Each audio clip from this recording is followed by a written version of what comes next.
Good morning বন্ধুরা। আজকে হচ্ছে রবিবারের একটা ছোট্ট ব্লগ তোমাদের সাথে আমি শেয়ার করব। আর সকালবেলা ঘুম থেকে উঠেই আমি প্রথমে বিছানার চাদর সব পাল্টেছি, আর নতুন চাদর, বালিশের ওয়ার এগুলো সব আবার পরিয়ে দিচ্ছি। আর এই বালিশটা কি হয়েছে বলো তো, এই বালিশের তুলনায় না বালিশের ওয়ারটা খুব ছোট, এই জন্য খুব কষ্ট হয় এই বালিশটার ওয়ারটা পরাতে। এই ওয়ারটা আমি পরাই না, অন্যগুলো আছে সুতির ভালো, আর একটু সুতির ওইগুলো ইউজ করি। কিন্তু আজকে মনে হলো না, এই পুরো সেটটা আজকে পাতি। অনেক দিন এই চাদরটা আমার ঘরে পাতা হয়নি।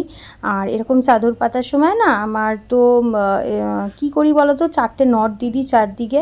কিন্তু তবু ওই চাদরটা ছোট, আমার বেডের তুলনায় এই চাদরটা ছোট বলে আমার একটু প্রবলেমই হয়। এই জন্য এটা বেশিরভাগ মেয়ের ঘরেই পাতা হয়। আর আমি আজকে অনেক সকালবেলায় উঠেছি, উঠে প্রাণায়াম, অনুলোম বিলোম আর ফ্রি হ্যান্ড করছিলাম।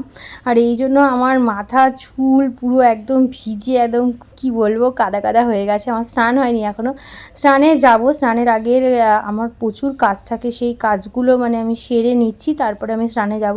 হ্যাঁ, আমার কাজের লোক আছে, তবুও হেল্পিং হ্যান্ড যেটা করে তার বাইরেও তো একটা ঘরের যে থাকে মেয়ে বউরা, তাদের অনেক কিছু পেন্ডিং কাজ থাকে, সেগুলো আমি সেরে নিয়ে, এমনকি রঞ্জিত বাজার থেকে যদি আমার স্নানের আগে মাছ টাছ বা মাংস নিয়ে আসে, সেগুলো ধুয়ে আমি পুরো একদম ম্যারিনেটেড করে রেখে তারপর স্নানে যাই। কারণ স্নানের পরে না এখন গরম পড়েছে, তো আবার ওই মাছ মাংসর গন্ধ গায়ের মধ্যে না একটা কীরকম একটা লাগে। এই জন্য আমি আগেই সব পরিষ্কার করে সব গুছিয়ে তারপর স্নানে যাই। তারপর স্নান থেকে বেরিয়ে পুজো দিই, তারপর দেন বাকি রান্না এখন করছি, কারণ প্রচণ্ড গরম পড়েছে।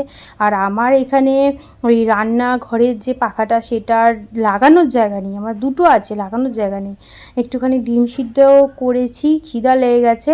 এখন আমি আগের মতো না খেয়ে পুজো দিই না, কারণ ডাক্তার একদম বারণ করেছে আমাকে এভাবে চলতে। আর ওয়েট লস জার্নিতে আছি, জানি না আদৌ আমার ওয়েট লস হবে নাকি।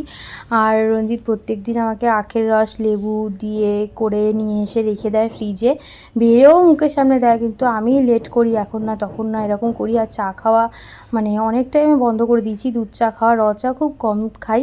আর মেয়ের জন্য একটু দেখো চিজি পাস্তা আর কফি করেছি, ও আজকে খাবে, ওর ক্লাস আছে আবার, ও বেরিয়ে যাবে একটু পরেই, তো ওকে টিফিন করে দিলাম। তো ও এটাই খাবে। আমি এগুলো একদম অ্যাভয়েড করছি, এগুলো খাওয়া একদম তেল মশলা জাতীয় খাবার খুব যতটা মিনিমাম করা যায় সেই চেষ্টাই করছি। আর এইভাবে না পাস্তার মধ্যে সবজি দিয়ে আমি করে দিলে সবজিটাও খাওয়া হয়, বাচ্চাদের একটু মুখরোচক তো এখন জানোই পছন্দ।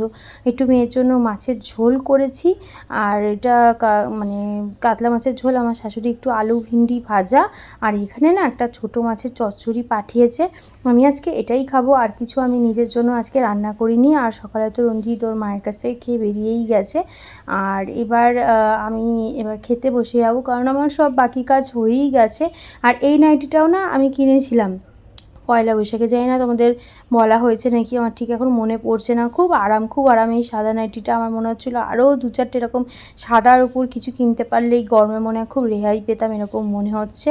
আর দেখো জাসমিন বসে বসে দেখছি, একটু কচুর লতিও ছিল জানো তো, সেটা দেখাতে ভুলে গেছি। সেটা তো আমার খুবই প্রিয়, কচুর লতি শাপলা এগুলো খুব প্রিয় আমার। সব আমি আমার শ্বশুরবাড়িতে এসে খাওয়া শিখেছি, আমার বাপের বাড়িতে এগুলো কিচ্ছু রান্না হতো না। আর এখন সন্ধ্যের সময় 6:30 মতন বাজে।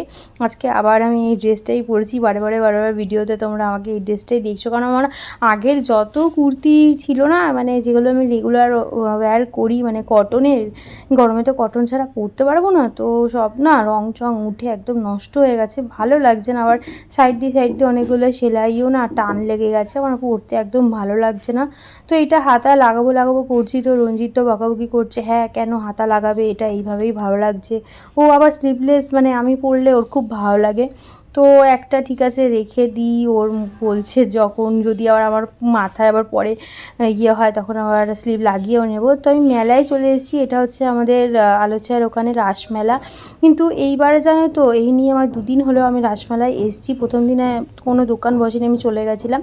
আর এটা দ্বিতীয় দিন, একদম আমার ভালো লাগছে না, অন্ধকার হয়ে আছে। সারফেস যেই মাঠটার ওপর করা হয়েছে, মাঠটা একদম পরিষ্কার করেনি। এইবার চারিদিক এরকম অন্ধকার, অর্ধেক দোকান বসেনি। তার মধ্যে কিছু কিছু জিনিস আমার এমন দেখে খারাপ লাগছে কি বলবো। মানে আমাদের মানে যতই মানে কেউ জুতো মারুক না কেন, আমরা মানে তাদের কাছে যাবই বা তাদের থেকে সুবিধা নেবই। আমাদের এমন হয়ে গেছে। আরে ভাই, তোমরা কি কিছুই বুঝতে পারছো না যে চারিপাশে আমাদের দেশের সাথে কি হচ্ছে? একটু বোঝো ভাই, বোঝো। সব কিছু তো বলে ভাষায় বোঝানো যায় না, দেখেও অনেক কিছু শেখা যায়, বোঝা যায়। সেটাই অন্তত করো। এই মেলাতে, সুভাষ মেলাতে গেলে তোমরা বুঝতে তো পারছো সবই এখন। যাই হোক, পুরো খোলাখুলিভাবে এখন বলতে পারলাম না, বলার থেকেও করার মধ্যে আমি বিশ্বাস বেশি করি। তো আমি যেরকম জু বয়কট করেছিলাম, আমি আরেকটা জিনিসও বয়কট অলরেডি করে দিয়েছি। তো যাই হোক, এই নাইটিটা আমি আমার শাশুড়ির জন্য নিয়ে এসেছি। পয়লা বৈশাখে আমার মাকে কিনে দিয়েছিলাম, আর অক্ষয় তৃতীয়াতে শাশুড়িকে কিনে দিয়েছিলাম। শাশুড়িকে সেভাবে আমি এখন কিনে দিই না, কিন্তু এখন কিনে দিলাম। আর এটা আমার গোপালের জন্য আমি একটু মালপোয়া নিয়ে এসেছি। আমি তো মিষ্টি খাচ্ছি না। একটা মঙ্গলসূত্র কিনেছি একটা কাজের জন্য। এই ধরনের মঙ্গলসূত্র আমি পরি না।